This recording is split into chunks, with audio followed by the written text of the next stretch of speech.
ह्रीं भद्रकाली नमः। ओम संसरस्वत्यै नमः। ओम ह्रीं दुर्गाय नमः। ओम ऐं क्लीं सौरीं भद्रकाली नमः। ओम ऐं ह्रीं क्लीं चामुण्डायै विच्चे नमः। ओम श्री महादेव्यै नमः। ओम मातर्मे मधुकैडभग्निमहिषप्राणापहारो जमे हेला निर्मितधूम्रलोचनवधेः चण्डमुण्डार्दिनी निःशेषीकृतरक्तबीजधनुजे नित्ये निशुम्भापहे शुम्भध्वंसिनि संहराशु दुरिदं दुर्गे नमस्तेऽम्बिके। संहराशु दुरिदं दुर्गे नमस्तेऽम्बिके। ശ്രീമഹാദേവി നമ. ഓം ശ്രീമദ്ദേവി മഹാഭാഗവതം 3-ാം സ്കന്ധത്തിൽ 12ഉം 13ഉം 2 അധ്യായങ്ങളിലായിട്ട് 146 ശ്ലോകങ്ങളെ കൊണ്ട് അംബാമഖം പറഞ്ഞിരിക്കുന്നു. അംബാമഖം മാത്രമല്ല മറ്റു പല കാര്യങ്ങളുണ്ട്. അതിനെപ്പറ്റി പറയുമ്പോൾ കുറേ കാര്യങ്ങൾ പറഞ്ഞു. 25ാമത്തെ ഭാഗമായിട്ട് ഇത് പറയണു. ശ്രീ മഹാദേവി നമ. കേൾക്കാം. ഇപ്പം നമ്മൾ സത്യവ്രതൻ്റെ കഥയാണ് പറഞ്ഞത്. ഓം രാജാവ് സ്വാമിൻ ചൊന്നാലുമദ്ദേവി യജ്ഞത്തിൻ വിധിയൊക്കെയും കേട്ടു ഞാൻ ചെയ്യുവൻ ശക്തിക്കൊത്ത പോൽ മടിയൻ നീയേ. പൂജാവിധികൾ, മന്ത്രങ്ങൾ, ഹോമദ്രവ്യങ്ങൾ, ദക്ഷിണ, വിപ്രന്മാരെത്ര പേരെല്ലാം അങ്ങുന്നെന്നോടുരയ്ക്കണം. ജനമേജയ മഹാരാജാവ് വ്യാസനിൽ നിന്നും കഥ കേൾക്കുന്നു. വ്യാസൻ കഥ പറയണം.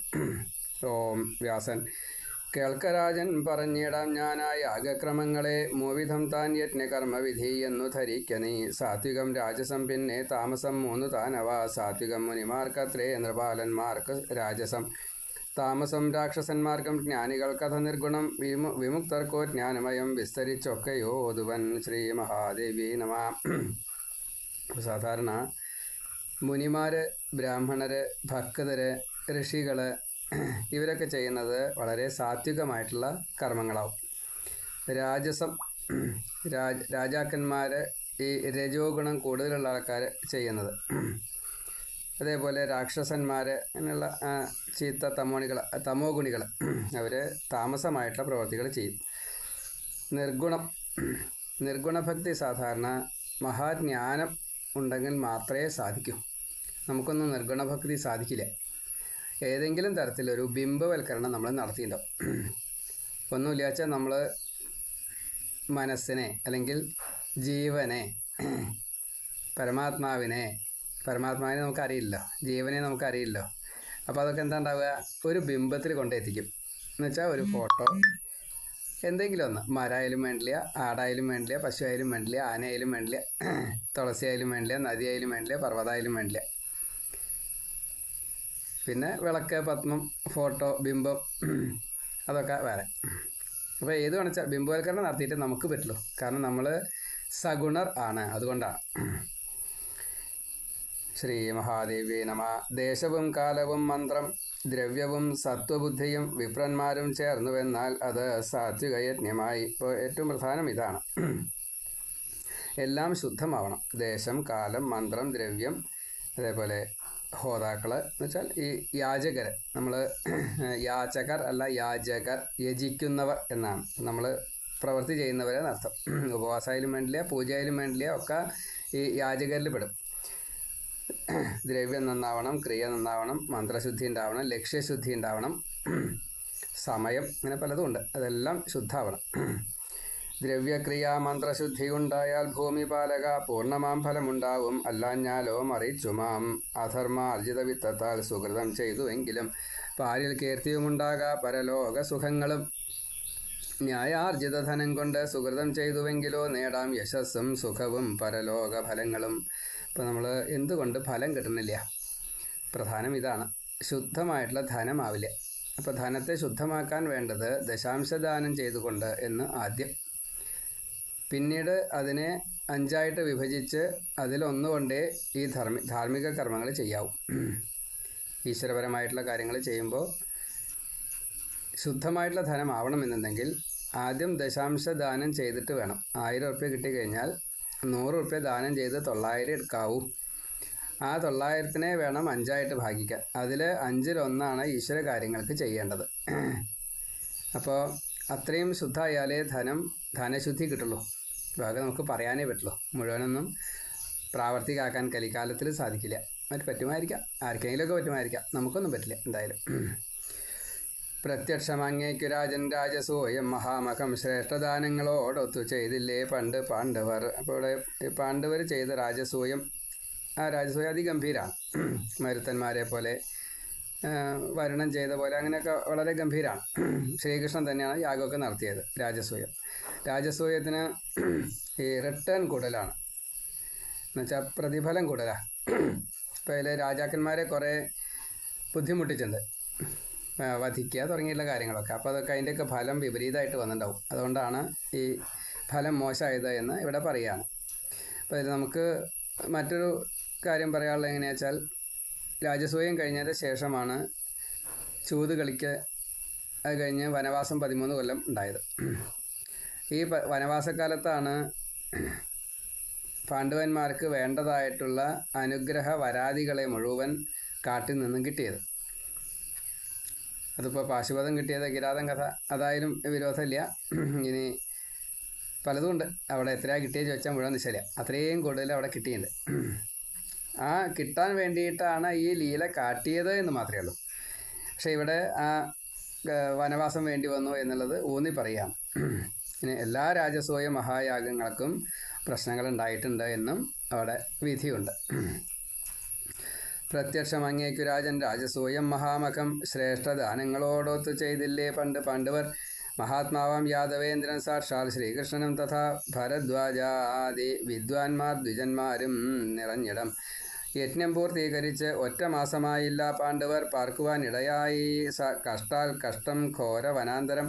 ചൂതിലോ തോറ്റു പാഞ്ചാലിക്കണഞ്ഞിത് അപമാനവും. പാർക്കേണ്ടി വന്നു വൻ കാട്ടിൽ എങ്ങുവാൻ യാഗസത്ഫലം. ദാസന്മാരായ വിരാടന് മഹാന്മാർ അവരൈവരും. ശ്രേഷ്ഠയാൻ ദ്രൗപദിക്കുണ്ടായി ക്ലേശം കീചകനാലുമേ. നിർമ്മലന്മാർ ദ്വിജന്മാർ തൻ ആശീർവാദവുമിങ്ങുപോയി. ആപത്തിൽ ഫലം എന്തുണ്ടായി കൃഷ്ണങ്കൽ ഭക്തി വായ്ക്കരം. കുലീനയായി ബാലയാമസാധി പാഞ്ചാലിയെ ബലാൽ മുടി ചുറ്റിയിഴച്ചപ്പോൾ ആരുണ്ടായി രക്ഷയേകുവാൻ. ഇവിടെ ദുര്യോധനാദികളുടെ പുണ്യം ഇതോട് കൂടിയിട്ട് നശിക്കുകയാണ്. പിന്നെ ഇനി 12-13 കൊല്ലം മാത്രമേ ഉള്ളൂ. അത് കഴിഞ്ഞാൽ മുഴുവൻ സർവനാശം വരാൻ പോകണം. അപ്പോൾ അതിൻ്റെ മുന്നേയുള്ള സുഖങ്ങൾ മുഴുവൻ പാണ്ഡവരാൽ നേടിക്കൊടുത്തു എന്ന് വേണം പറയാനായിട്ട്. രാജസൂയ യാഗം കഴിഞ്ഞപ്പോൾ ഭൂമി മുഴുവൻ ദുര്യോധനൻ്റെ കീഴിലായി.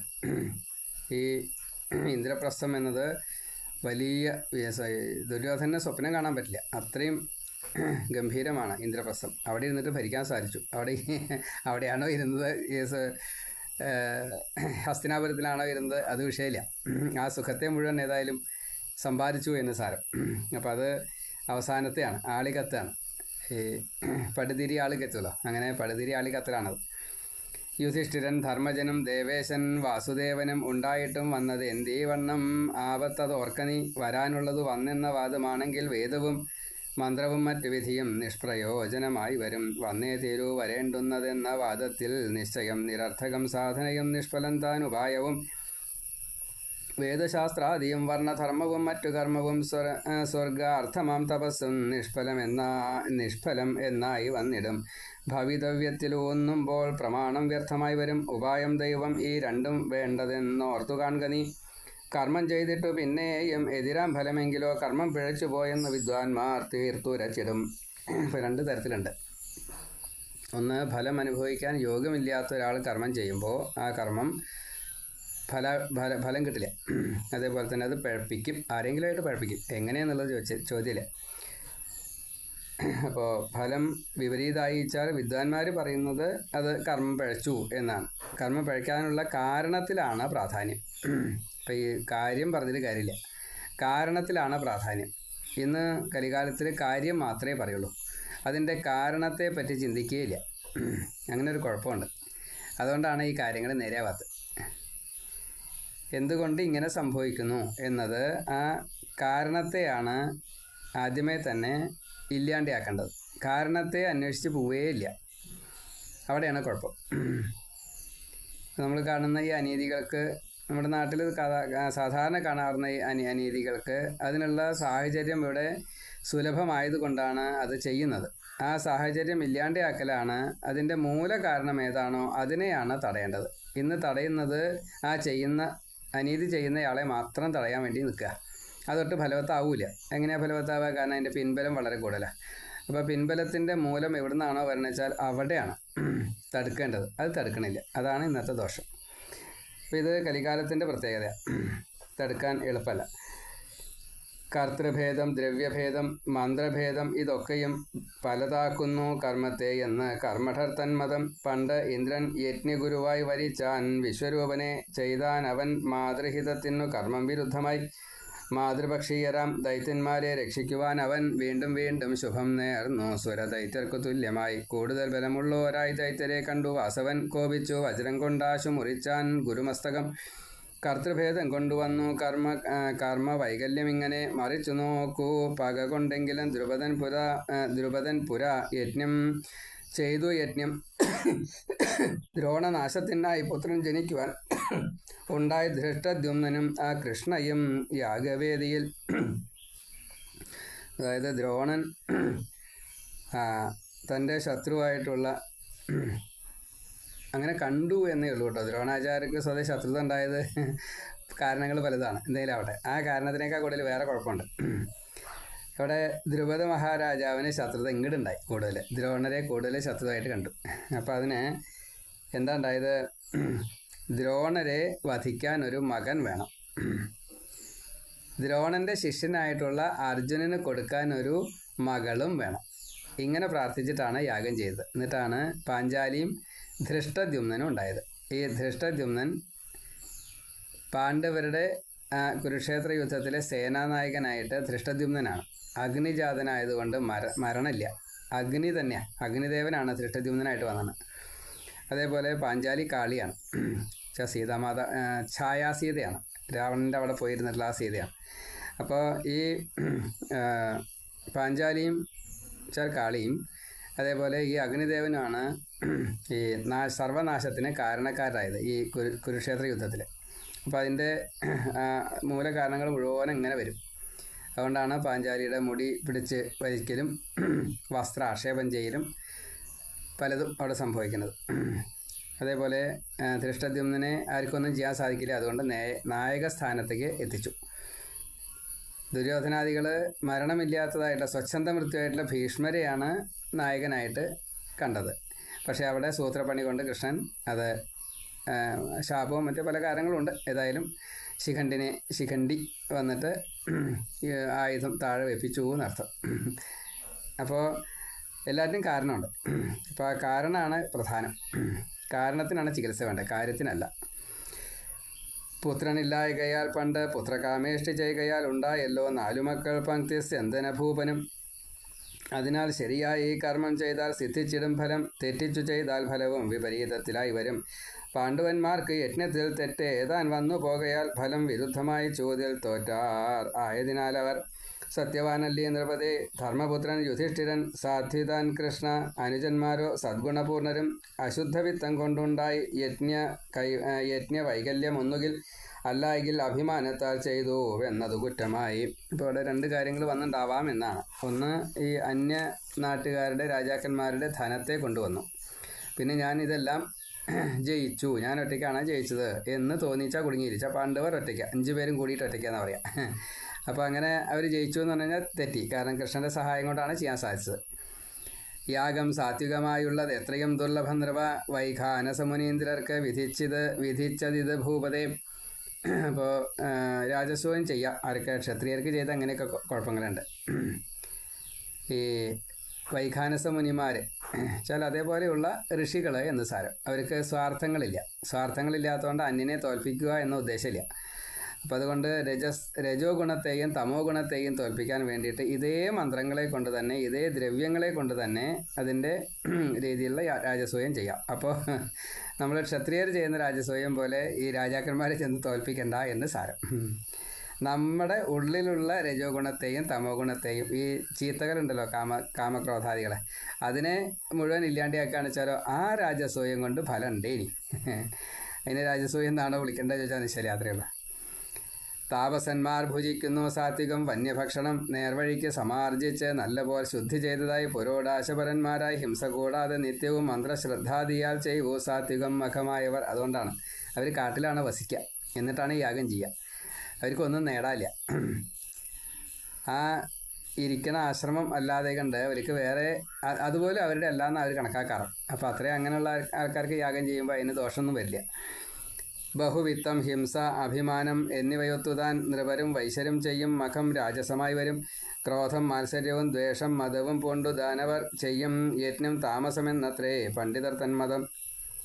മുമുക്ഷുക്കൾ, വിരക്തന്മാർ, മഹാന്മാരാം മുനീശ്വരർ സർവസംഭാരങ്ങളൊത്തു ചെയ്വോർ മാനസമാമഖം.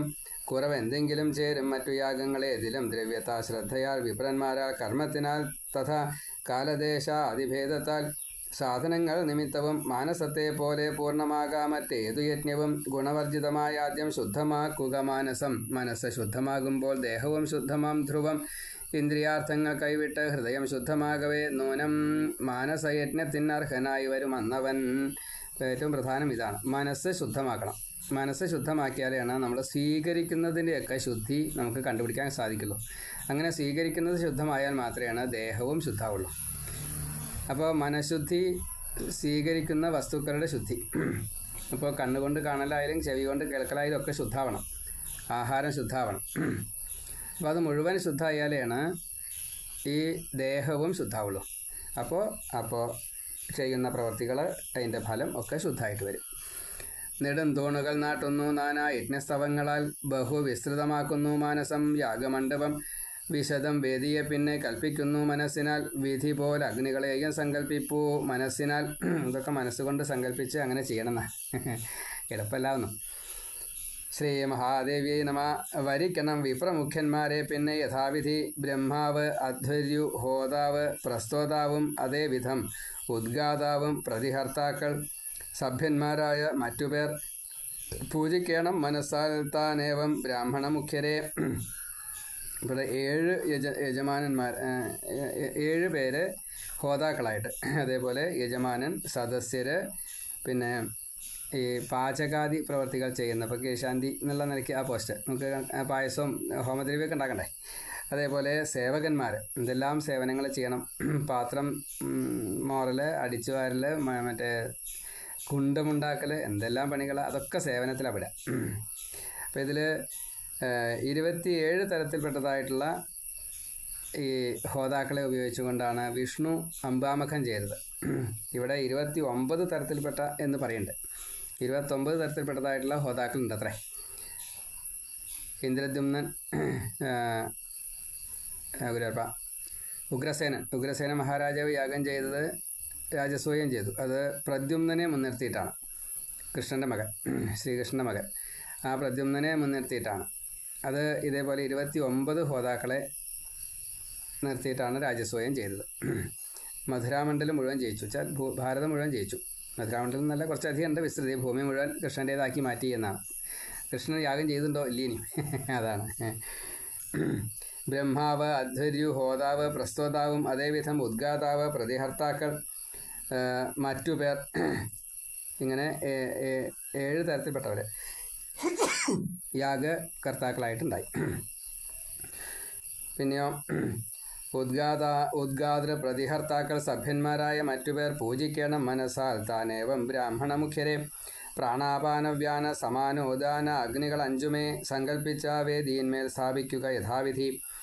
ഗാർഹവത്യം പ്രാണൻ ആഹവനീയാഗ്നി അപാനനും വ്യാനൻ ദക്ഷിണനാം വഹ്നി ആവസധ്യൻ സമാനനും ഉദാനൻ സഭ്യൻ ഈ വണ്ണം ജ്വലിപ്പിക്കുക വഹ്നിയെ. നിർദോഷം ശുദ്ധമാം ദ്രവ്യം സങ്കല്പിക്കുക മനസ്സിനാൽ. ഇപ്പോൾ ഇവിടെ ഈ പ്രാണൻ, അപാനൻ, വ്യാനൻ, സമാനൻ, ഉദാനൻ, അത് 5 പ്രാണങ്ങളാണ്. അപ്പോൾ ആ പ്രാണങ്ങൾക്കനുസരിച്ചാണ് ഈ അഗ്നി വേണ്ടത് എന്നാണ്.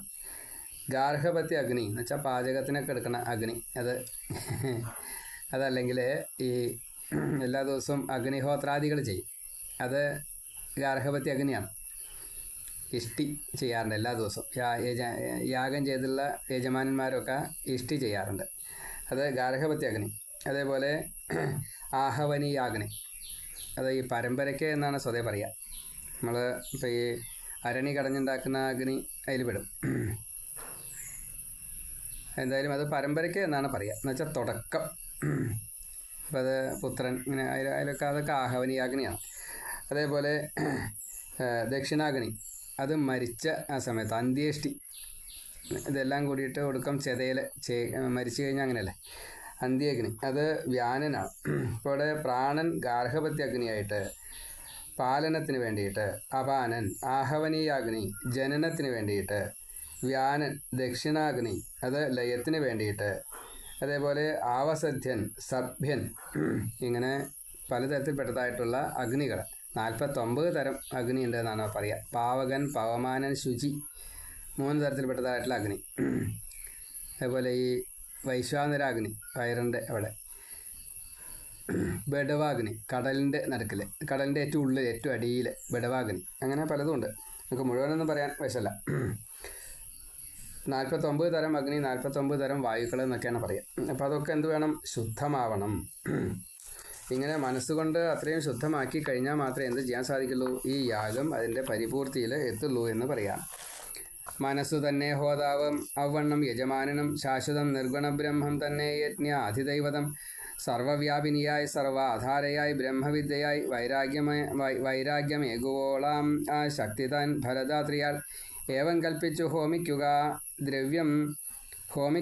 ആ ദ്രവ്യം പ്രാണവന്ഹിയിൽ പിന്നെ ചിത്തം നിർവിഷയമാക്കി പ്രാണങ്ങളെ പ്രഭോ ഹോമിക്ക നിത്യബ്രഹ്മത്തിൽ സുഷുമ്നാനാടിയുടവേ സാക്ഷാൽ ഈശ്വരിതാൻ സ്വാത്മാവെന്നോരാ സ്വാനുഭൂതിയിൽ സമാധിയോഗത്താൽ ഏവം ധ്യാനിക്ക ഹൃദയത്തിലായി സർവഭൂതസ്ഥനാണ് ആത്മാവ്, ആത്മാവിൽ സർവഭൂതവും. ഇതൊക്കെ വലിയ പ്രമാണങ്ങളാണ്. എല്ലാ ഭൂതങ്ങളിലും ഈശ്വരനുണ്ട്, പരമാത്മാവുണ്ട് എന്നർത്ഥം. അതേപോലെ തന്നെ പരമാത്മാവിൽ എല്ലാ ഭൂതങ്ങളും ഉണ്ട്. ഇങ്ങനെ കണ്ടുകൊണ്ട് വേണം ഇപ്പം നമ്മൾ ശരീരത്തിനെ പുഷ്ടിപ്പെടുത്താനാണ് പ്രാണങ്ങൾ. 5 ഊർധ്വപ്രാണങ്ങളും 5 അധപ്രാണങ്ങളുമാണ്.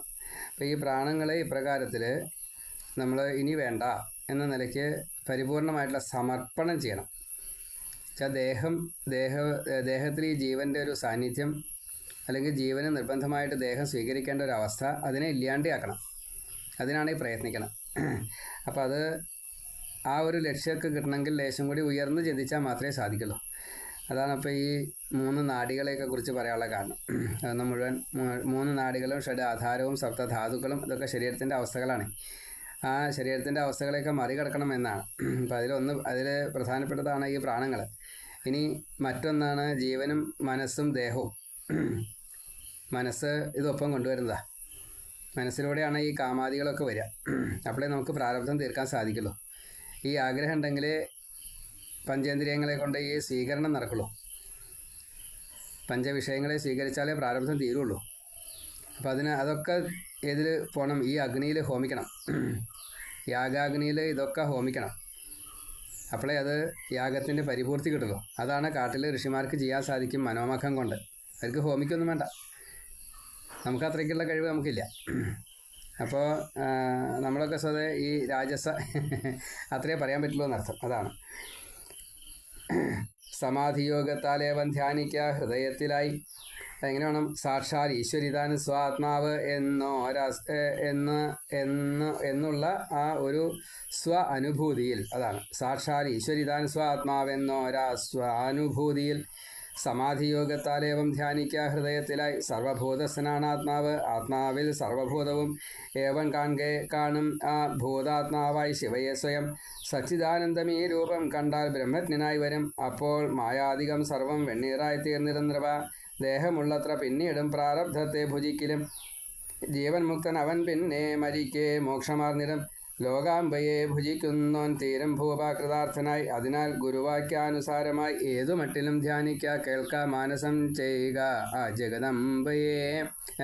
ധ്യാനിക്ക കേൾക്ക മനനം ചെയ്യുക ആ ജഗദംബയെ. ഇപ്പോൾ അമ്മയെ ഒന്ന് ധ്യാനിക്കുന്ന വെച്ചാൽ അമ്മയുടെ ലീലകളെ, അമ്മയുടെ രൂപത്തെ, അമ്മയുടെ ധാമത്തെ, ധാമം എന്ന് പറഞ്ഞാൽ അമ്മയുടെ ഇരിപ്പിടം, മണിദ്വീപത്തെ എന്നർത്ഥം. ഇതൊക്കെ ഓർമ്മയുണ്ടാവണം. അമ്മയുടെ നാമങ്ങൾ സഹസ്രനാമങ്ങളാണ്. അത് മാത്രം കഷ്ടിച്ച് നമുക്ക് ലളിതാ സഹസ്രനാമോ ഗായത്രി സഹസ്രനാമങ്ങൾ കുറേ ഉണ്ട്, ഏതെങ്കിലുമൊക്കെ ചെല്ലാൻ സാധിക്കുമായിരിക്കും. അത്രയേ ഉള്ളൂ. ഈ മട്ടിലുള്ള യജ്ഞം താൻ മോക്ഷതം നിർണയം പ്രഭോ ഫലാശയാൽ ചെയ്യും അന്യയജ്ഞം നാശോന്മുഖം സദാ. സ്വർഗേച്ഛ വിധി പോലെ അഗ്നിഷ്ടോമയജ്ഞം നടത്തണം വേദാനുശാസനം ഇതെന്നോതുന്നു വിജ്ഞരായവർ. പക്ഷേ പുണ്യം ക്ഷയിക്കുമ്പോൾ വീണ്ടും പിറവിയാർന്നിടും. അതിനാൽ മാനസംയജ്ഞം ശ്രേഷ്ഠം അക്ഷയ്യം എപ്പോഴും. ജയേച്ഛുവാം ഭൂമി പന്നീയാഗം ചെയ്യാൻ തുലോം പണി. അപ്പോൾ ഇതിൽ ഏറ്റവും പ്രധാനം നമ്മളൊക്കെ എന്തൊക്കെയോ വേണം എന്ന് വിചാരിക്കുന്ന ജയേച്ഛുക്കളാണ്. രാജാവ് എന്ന് പറഞ്ഞു കഴിഞ്ഞാൽ രാജ്യത്തെ വെട്ടിപ്പിടിക്കുക എന്ന രീതിയിൽ എല്ലാം ജയിക്കുക. നമ്മളൊക്കെ ഈ രാജ്യത്തെ വെട്ടിപ്പിടിക്കാൻ ആഗ്രഹിക്കുന്നവരാണ്. നമുക്ക് നമ്മുടെ രാജ്യസങ്കല്പം മാത്രം ലേശം വ്യത്യാസം ഉണ്ടാവും, അത്രയേ ഉള്ളൂ. കുറേ ധനമോ കുറേ ഭൂമിയോ കുറേ സ്വർണ്ണമോ കുറേ അധികാരമോ അങ്ങനെ പലതുമാണല്ലോ നമ്മൾ സമ്പാദിക്കുക. അപ്പോൾ ആ ജയേച്ഛുക്കളാണ് നമ്മളൊക്കെ. അപ്പോൾ അതിൻ്റെ ഫലം അത്രേ കിട്ടാൻ പ്രയാസമാണ്. നീ മുമ്പു ചെയ്തതാം സർപ്പയജ്ഞം താമസമായി നൃപ ദുഷ്ടനാം തക്ഷകൻ തന്നോടുള്ളോരാ പക പോക്കുവാൻ ഹോമിച്ചു നീ കോടി പന്നകങ്ങളെ അഗ്നിയിൽ. ഇവിടെ സർപ്പസത്രം നടത്തിയത്, അതിനുശേഷം ഭാരതം വൈശമ്പായനിൽ നിന്നും കേട്ടത്, ഇതൊന്നും ഫലവത്തായില്ല, ഒക്കെ വിപരീതമാവുകയും ചെയ്തു. ഇപ്പോൾ ഭാരതം കേട്ടിട്ട് വിപരീതമായി എന്നല്ല പറയേണ്ടത്, ഭാരതം കേട്ടിട്ടും ആയില്ല എന്നതാണ്, അത്രയേ ഉള്ളൂ. അപ്പോഴാണ് ദേവീഭാഗവതം വ്യാസൻ തന്നെ പറഞ്ഞു കൊടുക്കുന്നത്. സൃഷ്ടിതന്നാദിയിൽ പണ്ട് വിഷ്ണു ചെയ്തുള്ളൊരാമകം അംബാഭിധം വിസ്തരിച്ച് ചെയ്യുക നീ വിധിയാം വിധം. ആ യജ്ഞവിധി ഞാൻ ചൊല്ലാം കേട്ടുകൊള്ളുക നൃപോത്തമ. ഉണ്ടല്ലോ വേദവിത്തുക്കൾ വിധിജ്ഞന്മാർ മുനീശ്വരർ.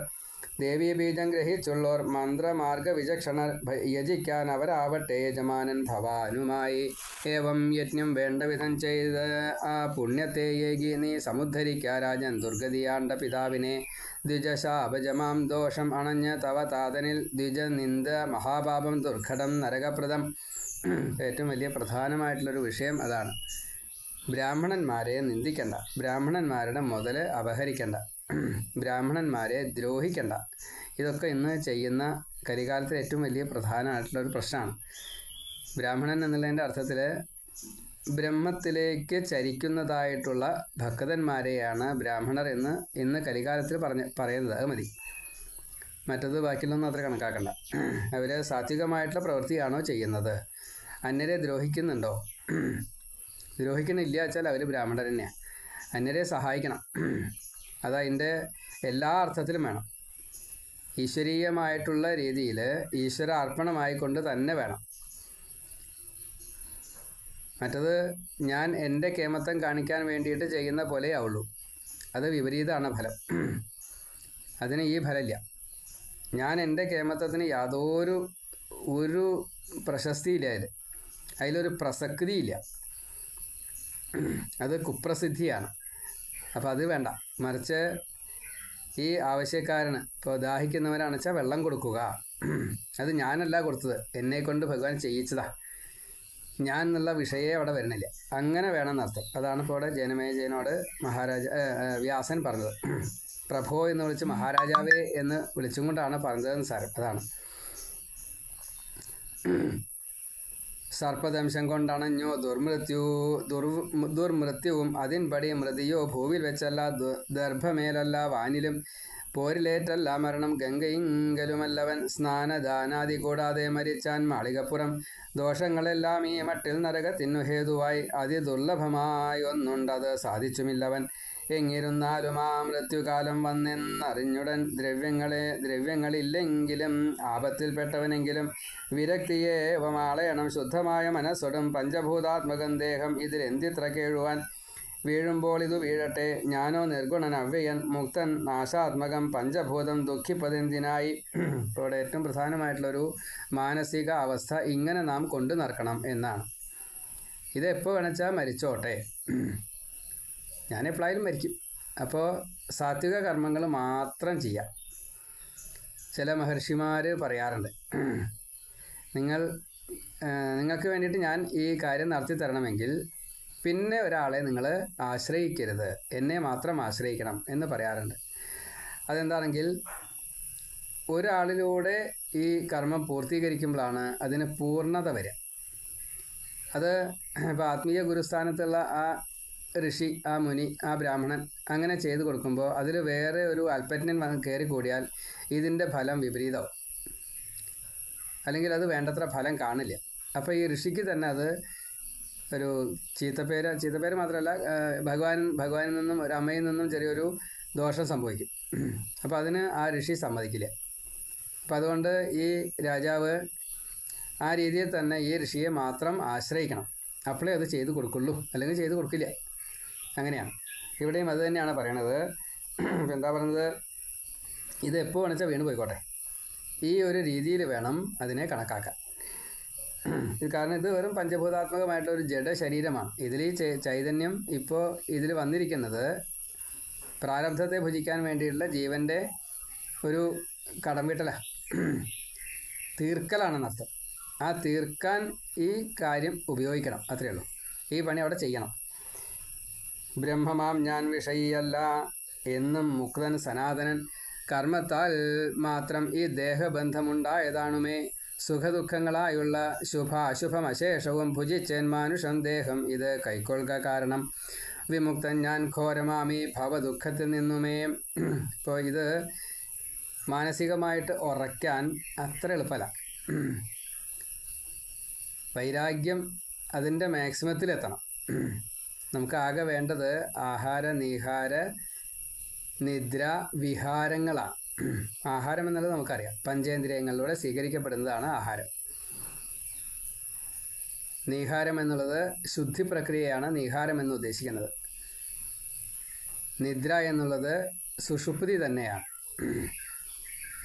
വിഹാരം എന്നുള്ളത് നാം ജാഗ്രതയിൽ ഇരിക്കുമ്പോൾ ഈ ശരീരത്തെ കൊണ്ട് ചെയ്യുന്ന എല്ലാ പ്രവൃത്തികളും വിഹാരങ്ങളാണ്. ആഹാര, നിഹാര, നിദ്ര, വിഹാരങ്ങൾ നമുക്ക് ചെയ്യാൻ ഈ ശരീരം കൂടാതെ കഴിയില്ല. അപ്പോൾ അതിനെ നിലനിർത്തുകയും വേണം 100 വർഷം. അതിനുള്ള ഉപായങ്ങളാണ് വേദത്തിൽ പറഞ്ഞിരിക്കുന്നത്. അപ്പോൾ അതിൽ ഏറ്റവും മിനിമം ആദ്യം വേണ്ടത് നമ്മൾ ശുദ്ധി പറഞ്ഞല്ലോ. ആഹാരശുദ്ധി, സംഘശുദ്ധി, ചിന്താശുദ്ധി, ചത്രീകരണങ്ങൾ, മനസാ വാച കർമ്മണ. ചിന്താശുദ്ധി മാത്രം പോരാ, മനസാ വാച കർമ്മണ, അത് 3 വേണം. ഇങ്ങനെ ദേശവും കാലവും സംഘവും ശുദ്ധമായി തീർത്താൽ മാത്രമേ ലക്ഷ്യശുദ്ധി കിട്ടുള്ളൂ. അപ്പോൾ നമ്മൾ സ്വീകരിക്കുന്നത് മുഴുവൻ, ഇപ്പോൾ ധനം സ്വീകരിക്കുകയാണെങ്കിൽ, ഭൂമി സ്വീകരിക്കുകയാണെങ്കിൽ, ഇപ്പോൾ പത്നിയെ സ്വീകരിക്കുകയാണെങ്കിൽ, അതൊക്കെ അനവധി ചിന്തിച്ചിട്ട് വേണം. നന്നായിട്ട് തന്നെ ചിന്തിച്ചാലേ ആ കാര്യങ്ങളൊക്കെ നടക്കുള്ളൂ. അങ്ങനെ ശുദ്ധി ആണെങ്കിൽ ഈ വൈരാഗ്യം വരും. അപ്പോൾ നമുക്ക് കണക്കാക്കാൻ സാധിക്കും ഞാൻ വിമുക്തനാണ് എന്ന്. അത് ഈ വൈരാഗ്യം വന്നാലേ പറ്റുള്ളൂ. വിമുക്തൻ ഞാൻ ഘോരമാമി ഭവദുഃഖത്തിൽ നിന്നുമേ. ഏവൻ ചിന്തിച്ച്, ഇവിടെ ഭവദുഃഖം എന്ന് ഉദ്ദേശിച്ചത് ഇപ്പോൾ ഈ മനുഷ്യജീവിതം നമുക്ക് കിട്ടി, നമ്മുടെ കാര്യം കൂട്ടാം, ഈ മനുഷ്യജീവിതം നമുക്ക് കിട്ടി. ഇവിടെ ജനിച്ച അന്ന് മുതൽ നമ്മൾ മരണം വരെ അനുഭവിക്കുന്നതിനെ ഭവദുഃഖം എന്ന് പറയും. വീണ്ടും വീണ്ടും ജനിക്കുക, മരിക്കുക, സംസാരം, അതിനെ നമ്മൾ മറികടക്കുക തന്നെ വേണം എന്നർത്ഥം. അപ്പോൾ ഈ കർമ്മങ്ങളെ കൊണ്ടാണ് അടുത്ത ജനനം വരിക, അടുത്ത ശരീരത്തെ സ്വീകരിക്കേണ്ടി വരിക. അതിനെ ഒഴിവാക്കണം. അതാണ് ഈ വൈരാഗ്യം പൂർണ്ണമാവണം എന്ന് പറയാനുള്ള കാരണം. ഏവം ചിന്തിച്ച് കുളിയോ ദാനമോ ചെയ്തിടാതെയും മരിക്കലും ജന്മദുഃഖം തീർന്ന് മുക്തി അണഞ്ഞിടാം. ഇത് അങ്ങേ പേടിയാണ് ഓർത്താൽ യോഗിക്കും അതിദുർലഭം. മുനിതൻ ശാപവൃത്താന്തം നിന്ന അച്ഛൻ കേട്ട മാത്രയിൽ മമത്വം പൂണ്ടു ദേഹത്തിൽ വൈരാഗ്യം പൂണ്ടതില്ലവൻ. ഇപ്പോൾ ഇവിടെ ശാപം കേട്ടപ്പോൾ മരണത്തിൽ നിന്നും മുക്തി നേടാൻ എന്താണ് പോംവഴി എന്ന് പരീക്ഷിത് രാജാവ് ചിന്തിച്ചു. അതുകൊണ്ടാണ് ഗംഗയുടെ നദിയിൽ കൊട്ടാരം കെട്ടിയതും കാവൽക്കാരെ നിർത്തിയതും ഒരു പ്രാണിക്ക് പോലും അങ്ങോട്ട് കടക്കാൻ പറ്റാത്ത രീതിയിൽ കാവൽ ഏർപ്പാട് ചെയ്തതും. പിന്നെ ഒന്നും സ്വീകരിക്കാണ്ടിരുന്നു. അവസാനം ഒരു പഴം സ്വീകരിച്ചു. അതിൽ പുഴുവായിട്ട് തക്ഷകൻ കയറിയിരുന്നു. കടിക്കുകയും ചെയ്തു, മരിക്കുകയും ചെയ്തു. അങ്ങനെയാണ് തക്ഷക ദംശം സംഭവിച്ചത്, മുനിശാപം കാരണം. അപ്പോൾ തടുക്കാൻ വിധി സമ്മതിക്കില്ല എന്ന് സാരം. അതാണ് വിധിബലാണ് ഏറ്റവും മാക്സിമം. മുനി തൻ ശാപവൃത്താന്തം നിൻ അച്ഛൻ കേട്ട മാത്രയിൽ മമത്വം പൂണ്ടു ദേഹത്തിൽ വൈരാഗ്യം പൂണ്ടതില്ലവൻ.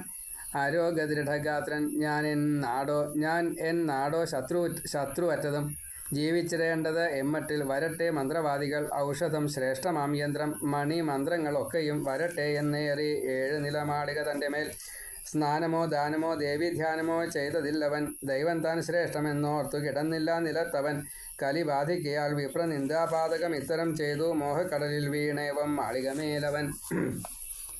സർപ്പം കടിച്ച് നരകം താൻ അണഞ്ഞതു നിശ്ചയം. അതിനാൽ അച്ഛനെ പാപത്തിങ്കൽ നിന്ന് ഉദ്ധരിക്ക നീ. സുവതൻ അതിതേജസ്വിയാം വ്യാസനേവം ചൊന്നതു കേൾക്കവേ പെരുതാമഴലാലേവം കണ്ണീർ വാർത്തു നരാധിപൻ. വ്യർത്ഥമൻ ജീവിതം താതൻ നരകത്തിൽ കിടക്കവേ അച്ഛൻ സ്വർഗതിയാളും മറ്റെല്ലാം ചെയ്യുവനിന്നു ഞാൻ. അംബായാഗവിധി എന്ന 12-ാം അധ്യായം സമാപ്തം. സർവത്ര ശ്രീമദ്ദേവി നാമസങ്കീർത്തനം. ശ്രീ മഹാദേവ്യൈ നമ. ഇപ്പോൾ അംബായാഗം ചെയ്യാൻ നിശ്ചയിച്ചു. എന്നിട്ട് ജനമേജയൻ അവിടെ നിർത്തി. ഇനി അടുത്ത അധ്യായത്തിൽ ആ യാഗത്തിൻ്റെ പ്രവൃത്തി പറയാം. രണ്ടും കൂടി ഒരുമിച്ച് വായിക്കാവൂ. അതുകൊണ്ട് അത് 12ഉം 13ഉം 3-ാം സ്കന്ധത്തിലെ 12ഉം 13ഉം അധ്യായം ഒരുമിച്ച് വേണം വായിക്കാനായിട്ട്. അംബായാഗവിധിയാണ്. ശ്രീ മഹാദേവേ നമ. 13-ാം അധ്യായം. ജനമേജയൻ ജഗത്കാരണനാം വിഷ്ണു ഭഗവാൻ ഹരി എങ്ങനെ യജ്ഞം നടത്തി പണ്ടെന്നു കഥിക്കുക പിതാമഹ. സഹായം ആരൊക്കെയുണ്ടായി വേദ തത്വജ്ഞരാം ദ്വിജർ. ആരൊക്കെയാ യജ്ഞകർമ്മം ചെയ്യാനുണ്ടായി മഹാമതേ. വിഷ്ണുവാൽ കൃതം ആ യജ്ഞത്തിന് വിവിധ വിവരങ്ങൾ ഞാൻ ശ്രദ്ധാപൂർവം കേട്ട് പിന്നെ ചെയ്യാം യാഗം യഥാവിധി. വ്യാസൻ രാജൻ ശ്രീ വിഷ്ണു ഭഗവാൻ വിധി പോൽ ചെയ്തൊരാമകം പരമാത്ഭുതമങ്ങുന്ന് കേട്ടുകൊള്ളുക സവിസ്തരം. ആ 3 ശക്തികളെയും നൽകി ദേവി അയക്കവേ പുമാന്മാരായ വിമാനത്തിലേറി വിഷ്ണുവിധി ഈശ്വരർ. ഇവിടെ പറഞ്ഞു വന്നത് 3-ാമത്തെ സ്കന്ധത്തിൽ 3-ാമത്തെ അധ്യായം മുതൽ 3-4 അധ്യായങ്ങളൊക്കെ അങ്ങോട്ട് പോയില്ലോ. മണിദ്വീപത്തിലേക്ക് ബ്രഹ്മാവിഷ്ണു മഹേശ്വരന്മാർ പോയിട്ട് അവിടുന്ന് സ്ത്രീകളായിട്ട് അമ്മയെ കണ്ടു, കഴിവും കാര്യങ്ങളൊക്കെ വാങ്ങി സ്തുതിച്ചു വന്നു എന്നൊക്കെ പറഞ്ഞില്ലേ. അതിനുശേഷം സൃഷ്ടി ചെയ്തു, പാലനം ചെയ്തു, രസംഹാരാദികൾ അതിൻ്റെ മുറയ്ക്ക് നടന്നുകൊണ്ടിരിക്കുന്നു. ഇങ്ങനെ എല്ലാ സംഹാരങ്ങളും പൂർത്തിയായ സമയത്താണ് വിഷ്ണു ഈ അംബാമഖം ചെയ്തത്. മനോമഖമായിട്ടും കേമായിട്ടും. അംബാമഖമായിട്ട് തന്നെ ചെയ്തത്, വലിയ മഖമായിട്ട്. മഹാർണവത്തിൽ ചെന്നെത്തി ആ 3 സുരമുഖ്യരും സൃഷ്ടിച്ചു ധരയെ പിന്നെ സ്ഥാനം നിർമ്മിച്ചു വാഴുവാൻ. സ്ഥിരയാമാധാരശക്തി ദേവി നൽകുകയാൽ ധര നിന്നാൽ തത് ആധാരയായിട്ടെന്നും മേധസ്സോടൊത്തവൾ. മധുകൈടഭ മേധസ്സിൻ ചേർച്ചയാൽ അവൾ മേദിനി. ധാരണത്താൽ ധരയുമായി, വിസ്താരം കൊണ്ടു പൃഥ്വിയായി, വലുപ്പം കൊണ്ടു മഹിയായി, ധൃതയായി ശേഷനാലവൾ. പലക കഷ്ണത്തിന്മേൽ ആണിവെക്കുന്ന മാതിരി ധാരണാർത്ഥമുറപ്പിച്ചത് അദ്രിതൻ നിര ഭൂമിമേൽ. ശ്രീ മഹാദേവ്യൈ നമ. ചൊല്ലുന്നിത് അതിനാൽ അദ്രി തന്നെ ഭൂധരമായി ബുധർ ഹരേ. സുവർണമയമാം മേരു ബഹുയോജന വിസ്തൃതം രത്നശൃംഗങ്ങളോടൊത്ത് നിർമ്മിച്ചു പരമാത്ഭുതം. മരീചി അത്രി പുലഹൻ പുലസ്ത്യൻ നാരദൻ ക്രതു ദക്ഷൻ വസിഷ്ഠൻ തൊട്ടോരെ വിധി സൃഷ്ടിച്ചു മക്കളായി. ഇത് സ്വയംഭൂമനുവിൻ്റെ കാലത്താണ്. അപ്പോൾ അതുകൊണ്ട് ആദ്യത്തെ മക്കളാണ് പ്രജാപതിമാർ. സപ്തർഷികളായതൊക്കെ അവരാണ് പ്രജാപതിമാർ. മരീചിപുത്രനായി ഉണ്ടായി കശ്യപൻ ദക്ഷകന്യമാർ 13. അവരിൽ ജാതന്മാരായി ദേവാസുരാദികൾ തുടങ്ങി. പിന്നെ സൃഷ്ടിക്കാൻ കശ്യപൻ പല മട്ടിലും മനുഷ്യ പശു സർപ്പാദി നാനാഭേദങ്ങളോടുമായി. ബ്രഹ്മാവിന്മയെ പാതിയിൽ നിന്നുണ്ടായി സ്വയംഭുവൻ മനു. വാമഭാഗത്ത് നിന്നുണ്ടായി നാരിയാം ശതരൂപയം. അവർ തന്മക്കൾ ഉത്താനപാദൻ പിന്നെ പ്രിയവ്രതൻ അതിസുന്ദരിമാരായിട്ടുണ്ടായി പെൺമക്കൾ 3 സൃഷ്ടിയെ വൻ ചെയ്ത ശേഷം ഭഗവാൻ കമലോത്ഭവൻ ഉണ്ടാക്കി മേരുശൃംഗത്തിൽ ബ്രഹ്മലോകം മനോഹരം നിർമ്മിച്ചു വിഷ്ണു ഭഗവാൻ രമ്യം വൈകുണ്ഠമുത്തമം. ലോകങ്ങൾക്കൊക്കെയും മീതെ ലക്ഷ്മി ദേവി പ്രിയങ്കരം നിർമ്മിച്ചു ദിവ്യമാം സ്ഥാനം. കൈലാസാഖ്യം മഹാശിവൻ ഭൂതസംഘത്തെയും സൃഷ്ടിച്ച് ഇഷ്ടപ്പടി സുഖിച്ചുതേ. കൽപ്പിച്ചു മേരുശിഖരത്തിന്മേൽ സ്വർഗം ത്രിവിഷ്ടവം. നാനാരത്നങ്ങളാൽ മിന്നും സുരേന്ദ്രൻ തൻ്റെ പത്തനം. പാലാഴിമഥനത്തിങ്കൽ ശ്രേഷ്ഠമാം കൽപ്പവൃക്ഷവും 4 കൊമ്പനാനയും കാമദാത്രിയാം കാമധേനുവും ഉച്ചൈശ്രവസാം ഹയവും രംഭാദികളും. അങ്ങനെ ഉണ്ടായ പലതും കൊണ്ട് ചമയിച്ചു ദിവം ഹരി. പാലാഴിയിങ്കൽ നിന്നുണ്ടായി ധന്വന്തരിയും ഇന്ദുവും വിരാജിച്ചാർ വിണ്ണിലവർ. നാനാഗണ സമന്വിതം സുരരായി നരരായി തിര്യക്കുകളായി 3 മട്ടിലും സൃഷ്ടിയുണ്ടായി വിവിധ ഭോഗങ്ങളൊത്ത് നൃപോത്തമ. ശ്രീ മഹാദേവ്യൈ നമ. പെറ്റും വേർപ്പിങ്കലും മുട്ടയിട്ടും പൊട്ടിമുളച്ചുമായി ഉണ്ടായി 4 തരം ജീവസമൂഹം കർമ്മബദ്ധമായി. ഈ മട്ട വിശ്വമുണ്ടാക്കി വിധി വിഷ്ണു മഹേശ്വരർ സ്വസ്ഥാനങ്ങളിൽ അവർ വിഹരിച്ചാർ യഥാരുചി. ഏവം നടക്കവേ സൃഷ്ടി ഭഗവാൻ അച്യുതൻ ഹരി ക്രീഡിച്ചു തൻ പത്തനത്തിൽ മഹാലക്ഷ്മി സമേതനായി. വൈകുണ്ഠത്തിലിരിക്കെ ശ്രീ വിഷ്ണു അന്നൊരു നാൾ സ്വയം സ്മരിച്ചാനസുരാ സിന്ധുദീപം രത്നവിഭൂഷിതം ആ മഹാമായയെ കണ്ട് ശുഭമന്ത്രം ലഭിച്ചതും ആ പരാശക്തി തൻ മുമ്പിൽ നാരീഭാവം ഗമിച്ചതും എല്ലാമോർത്ത് അംബികായജ്ഞത്തിൻ ഉറച്ചൂര മാധവൻ ശിവൻ ബ്രഹ്മാവ് വരുണൻ ശക്രൻ പാവകൻ അന്തകൻ വസിഷ്ഠൻ കശ്യപൻ ദക്ഷൻ വാമദേവൻ ബൃഹസ്പതി ഇവരെയും ചെന്നു വിളിച്ചു ഗരുഡധ്വജൻ സവിസ്തരമൊരു കൂട്ടി യജ്ഞസംഭാരമൊക്കെയും മഹാവിഭവ സമ്പൂർണം സാത്വികം സുമനോഹരം തീർപ്പിച്ചു മണ്ഡപം ശില്പീന്ദ്രന്മാരെ കൊണ്ട് അതിവിസ്തൃതം ഭരിച്ചാൻ 27 യാചകന്മാരെയും ഹരി ചിതി തീർപ്പിച്ചു വലുതാം യജ്ഞവേദികളും തഥാ മുഴക്കി ദേവീ മന്ത്രങ്ങൾ വിപ്രന്മാർ ബീജപൂർവകം ഇവിടെ ചിതി എന്നുള്ളത് യജ്ഞകുണ്ടാണ് ഹോമകുണ്ട് ഹോമം ഹ്രീം ക്ലീം ചാമുണ്ടായി വിച്ഛേദമ എന്ന മന്ത്രം ഹോമിച്ചു വിധി പോൽ ഹോമവൻഹീങ്കൽ സവിസ്തരം ഹോമമേവം നടക്കെ കേട്ടു സുന്ദരം അശരീരി വചസ്സേവം വിഷ്ണുവോടരുൾ ചെയ്തുവതായി വിഷ്ണു ഭവിക്കാ നീ ദേവന്മാരിൽ എന്നും പ്രധാനിയായി. അമ്മ അശരീരിയായിട്ടാണ് വിഷ്ണുവിന് അനുഗ്രഹത്തെ കൊടുക്കുന്നത്. ഇനി എല്ലാവർക്കും കൊടുക്കുകയും ചെയ്യും. വിഷ്ണുവിന് മാത്രമല്ല എല്ലാവർക്കും കൊടുക്കും. എല്ലാവരും ഇതേപോലെ ഇത് കേട്ട് കഴിഞ്ഞപ്പോൾ അമ്മയുടെ ഭക്തന്മാരായിട്ട് മാറുകയും ചെയ്തു. ഇതിപ്പോൾ ആദ്യം ഉണ്ടായിട്ടുള്ള സംഭവം. വിഷ്ണു ഭവിക്കാ നീ ദേവന്മാരിൽ എന്നും പ്രധാനിയായി മാന്യനായി പൂജ്യതമനായി സമർത്ഥന്മാരിൽ മുമ്പനായി ബ്രഹ്മാരി ദേവന്മാരെല്ലാം അങ്ങയെ പൂജ ചെയ്തിടും. മണ്ണിലെങ്ങും മാനവന്മാർ നിന്റെ ഭക്തരുമായി വരും. മർത്യർക്കെല്ലാം വരം നൽകും ഹരേ മർത്യർക്കെല്ലാം വരം നൽകുവാനായും നീ ഭവിച്ചിടും. ദേവന്മാർക്കൊക്കെ നീ കാമപ്രദനാം ഈശനായി വരും. യാഗത്തിൽ നീ യാജ്ഞികർക്ക് മുഖ്യനായി പൂജ്യനായി വരും. ജനങ്ങൾ നിന്നെ പൂജിക്കും, അങ്ങോ വരദനായി വരും. ആശ്രയിക്കും ദൈത്യപീഡയേറ്റ വാനവരങ്ങയെ നൽകും അങ്ങൊന്നു ശരണം ഏവർക്കും പുരുഷോത്തമ. എല്ലാ പുരാണങ്ങളിലും ബൃഹത്താം വേദമേതിലും സർവസമ്പൂജ്യൻ അങ്ങെന്ന പുകളും സംഭവിച്ചിടും. ധർമ്മത്തിൻ കോട്ടം എപ്പോൾ മഞ്ഞിടത്തിൽ ഭവിക്കുമോ ധർമ്മം കാക്കാൻ അപ്പോഴപ്പോൾ അംശം കൊണ്ടു ജനിക്കനീ. പുകളേറുന്ന നിൻ അംശാവതാരങ്ങൾ അശേഷവും മാനനീയങ്ങളായി തീരും സജ്ജനങ്ങൾക്കു ഭൂമിയിൽ. നാനായോ നീലായി സർവാവതാരങ്ങളിലും ഭവൻ മുപ്പാരിലും കേളി കേട്ടവനായി ഭവിക്കും. ജനാർദ്ദന സഹചാരിണിയായി അങ്ങേക്ക് അവതാരത്തിൽ ഏതിലും ഭവിക്കും.